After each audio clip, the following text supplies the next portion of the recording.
Hindi mo ako mapadala. By Captain Kabangbang, the jobs can hear the communication. Gumising ng maaga just to beat the traffic. Wala na akong boss na nagpapaalam ako.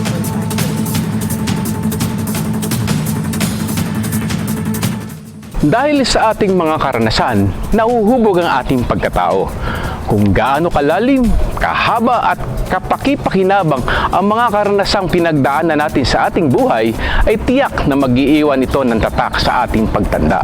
Sa ikatlong episode ng Profile Overseas Diaries, dalawang retirado ang ating mga kasama na magbabahagi ng kanilang personal journey. Ito ay si Tata Frank at si Lola Estelita. Kasamahan nila tayong magbalik tanaw sa mayaman nilang nakaraan na humubog at nagpatibay sa kanilang pagkatao para harapin ang mapanghamong buhay dito sa Amerika.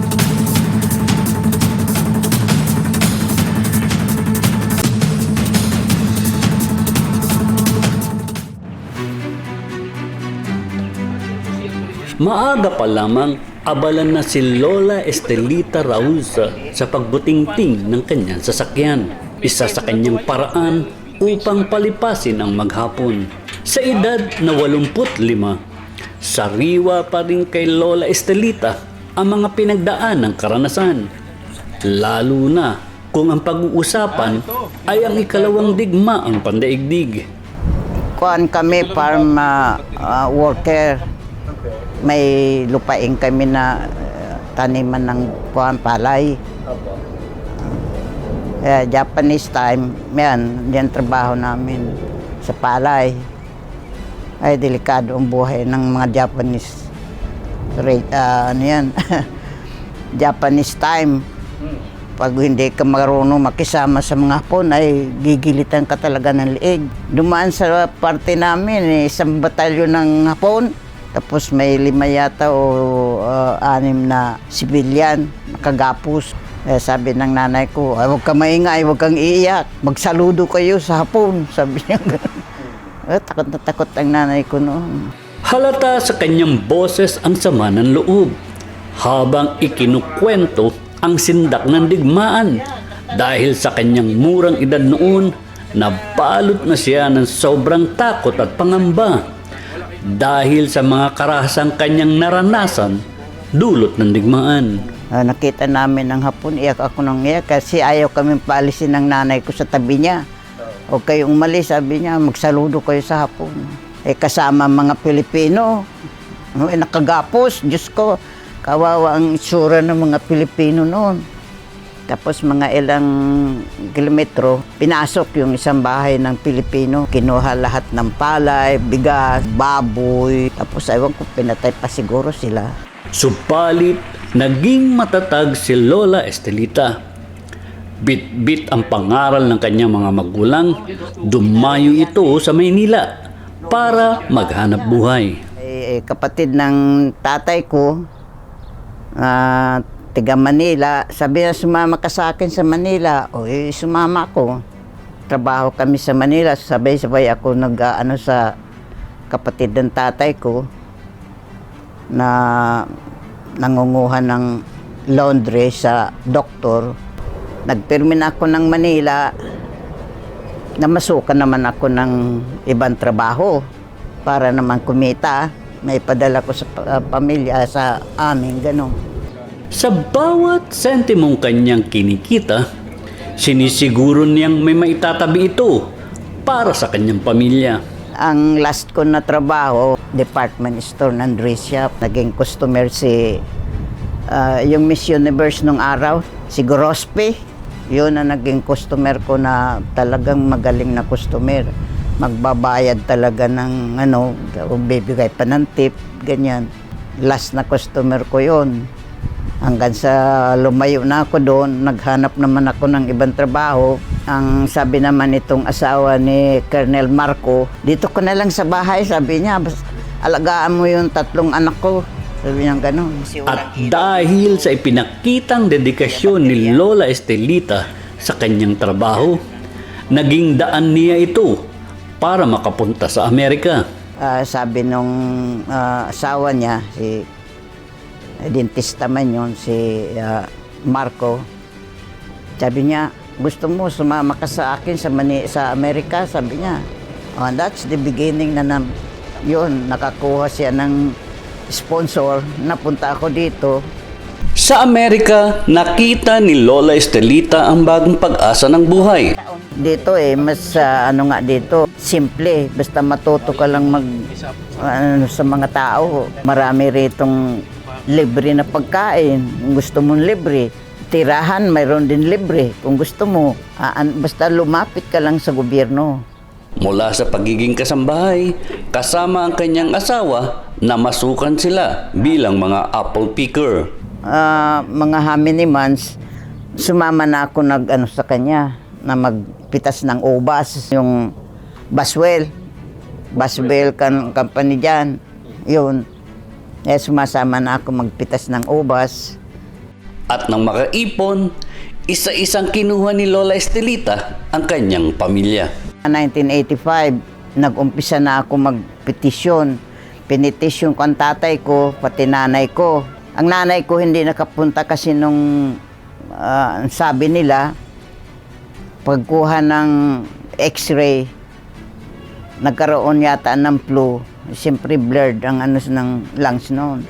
Pagkatapos niyan, pinitisyon ko na itong mga lalaki na wala pang asawa. Kung si Lola Estelita naging puhunan ng sipag at pagiging tapat sa trabaho upang makarating sa ibang bansa, si Tata Frank naman na mula sa Bustos, Bulacan, pagpasok sa US Navy ang naging pamamaraan.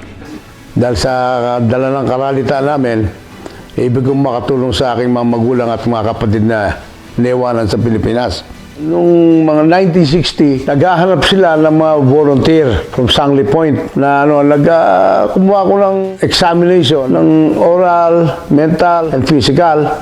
At ako natutuwa, napasa akong lahat yun. Kaya ako'y nakarating dito.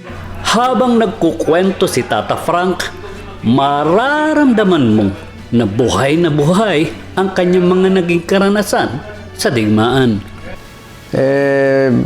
Maraming mga pagsubok ang nangyari sa akin. Una sa lahat, isang pinakamasaklap na karanasan ko noong October 1962, noong yung tinatawag na Cuban blockade. Ako ay nakasama doon. Akala ko katapusan na ng daigdig yun sapagkat si Premier Khrushchev at si President Kennedy nag-aaway. Ngayon, pasalamat naman lang at si Premier Khrushchev nakipagkasundo na hindi ilalagay ang missile sa Cuba kung aalisin nila yung missile na nakuha sa Mibong Tarkin na yun sa Europe. Matapos ang ilang taong pagsiserbisyo sa US Navy, pumasok naman ito sa US Postal Service. Nagsilbi ako ng 20 taon sa datahan ng karagatan ng Amerika ng 20 taon. Ngayon, sa pagnanais kong mapag-aral ng kolehiyo, itong mga anak ko, nagsilbi ako ng panibagong 25 taon sa US Post Office sa pagnanasa ko na mabigyan sila ng magandang education. At salamat naman sa tulong ng Diyos at nabigyan ko sila ng lahat. At sila, magaganda ang katayan, 2 babae ko, parehong magna cum laude, from UCLA, yung panganay at yung bunso, Boston University. Sa makulay na naging buhay ni Tata Frank, masasabi niya sa kanyang sarili na naging mapalad siya at naging salalayan niya ang mga salita ng may kapal para harapin ang maraming pagsubok. Pagsubok na naging batayan niya para ihulma ang kanyang buhay at ng kanyang pamilya. Ngayon ang aking, this is the last chapter of the voyage of my life. Anything that comes along my way will belongs to my son Erwin and Virgie. Kaya wala akong pagpila kundi Yun ang aking huling aim. Mapag-aaral ko siya ng wasto. At because of my disability, they can, if I have to die, dala-dala nila yung benefit nila. Isa na namang kwento ng buhay at tagumpay ang nahihatid namin sa inyo sa pamamagitan ni Tata Frank at Lola Estelita. Isang istorya na hininog ng panahon na ngayon ay kanila nang ipinagdiriwang sa kanilang katandaan. Labis ang pasasalamat ng Profile Overseas Diaries sa pagpapaunlak nila sa amin para ibahagi sa inyo ang kanilang talambuhay. Ang Profile Overseas Diaries ay isang bihikulo lamang para iparating sa inyo ang iba-ibang buhay karanasan ng ating mga kababayan bago at pagkatapos nilang malayo sa kani-kanilang mahal sa buhay. Kaya't kung nais ninyong maging bahagi ng aming mga kwento o may mga alam kayong kakaibang istorya ng ating mga kababayan dito sa Amerika, maaari ninyo itong i-email sa amin sa pmma.usa22@gmail.com. Pwede rin kayong magpaabot ng mensahe sa amin gamit ang aming Facebook page. Panghuli, i-like at mag-subscribe sa aming YouTube channel at maging sa aming website. At huwag nyo din kalilimutang pindutin ang notification button nang sa gayon sa tuwing may bago kaming istorya, inyo agad itong malalaman. Muli, maraming salamat sa inyong pagsubaybay.